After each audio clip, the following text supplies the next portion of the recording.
So let's talk for a bit about new intentions for 2025. Do you know what? I've been called a hypocrite several times in my life. I know. Can you believe it? It surely can't be true. Who? Me? A hypocrite? Never. I'm a paragon of virtue.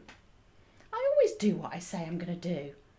I keep my promises every hour of every day. And yet, maybe if I'm in any way human, this is a tad of wishful thinking. It's that time of year when we might be setting new intentions for ourselves, with colleagues, promising ourselves we'll try harder, we'll do better, we'll stop that pesky bad habit and we'll start some wholesome new ones. And yet, if we're honest, it is so much easier to talk the talk than to walk the talk, isn't it? So you tell me, am I a hypocrite? For instance, I'm bringing a book out in January about how you can improve your influence, relationships and culture at work. And yet, in my interactions with other human beings, things sometimes still go pear-shaped.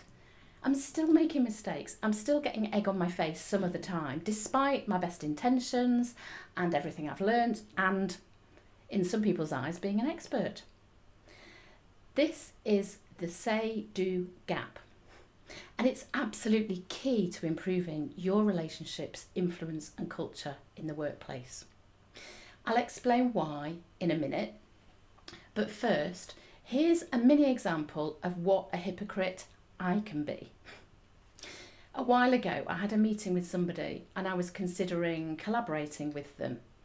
And I noticed that this person, she continually interrupted me in our conversation. And when I pointed this out, she laughed.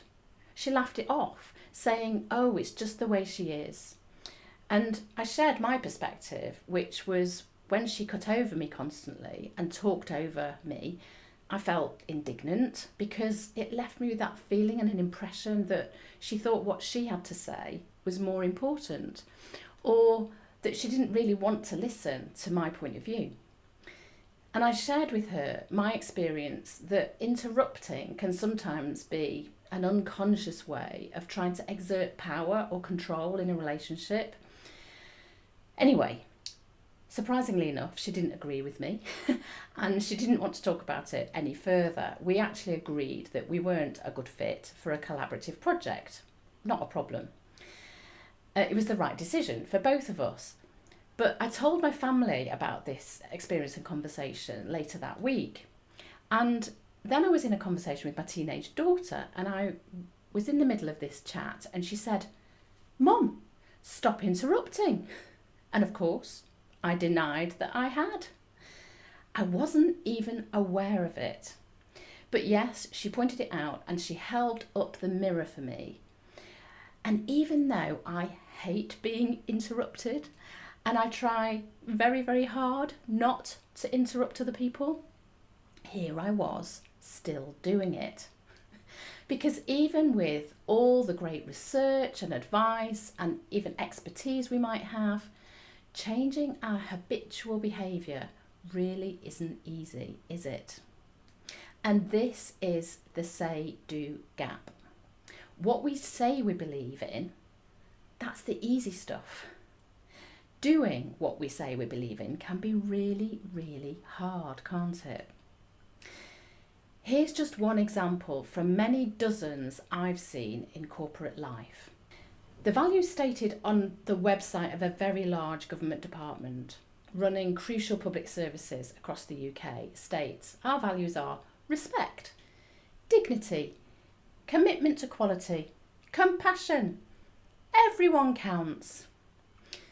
And on the announcement of a restructure, colleagues working for this department were provided with a form to submit using a maximum of 250 words on 3 standard questions to justify why they shouldn't be put at risk of redundancy. Then they were informed by email as to whether the redundancy process would be affecting them or not. This decision was communicated as an email attachment with the word deleted next to the job roles which were being made redundant.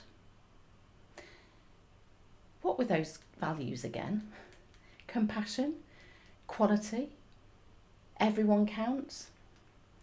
So, am I saying there's no point doing any work on values at a personal level or in teams and organisations?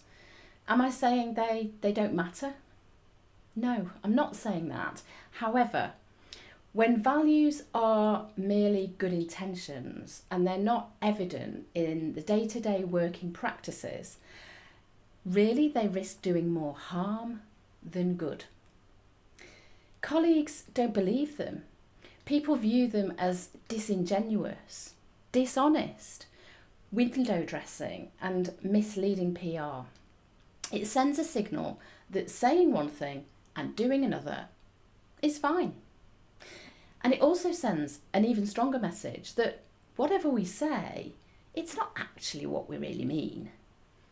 It's a harmful, slippery slope towards a culture where trust and trustworthiness are pretty much absent. However much engagement work you do to come up with and develop shared, agreed values, just coming up with them and publishing them is pretty much a waste of time on its own. So, what's a more meaningful way to approach values at work? The key is being honest that the chances are dissonance will emerge between what you say and what you do. It's human for this to happen, and the big problem comes when we're too scared, maybe too proud or ashamed to be honest about our say-do gap. By all means, set some new intentions and work towards embedding them into your everyday work, individually and as a team or as a whole organisation. But expect a say-do gap to appear. Expect it. Admit it. Be open to it and own it. And crucially, keep paying attention to it so that you can consciously keep closing that gap. Prepare and agree with your colleagues. How will you look out for and spot the say-do gaps when they appear in what you're doing when you work together? How will you help each other remain alert to noticing those gaps? What conversations will you have about them? So in the meeting we've just had or the decision we've just made, where were my values that I espouse evident in how I spoke, what I did, what I said? Where specifically did we find ourselves, or myself, drifting into practicing something different from what we preach?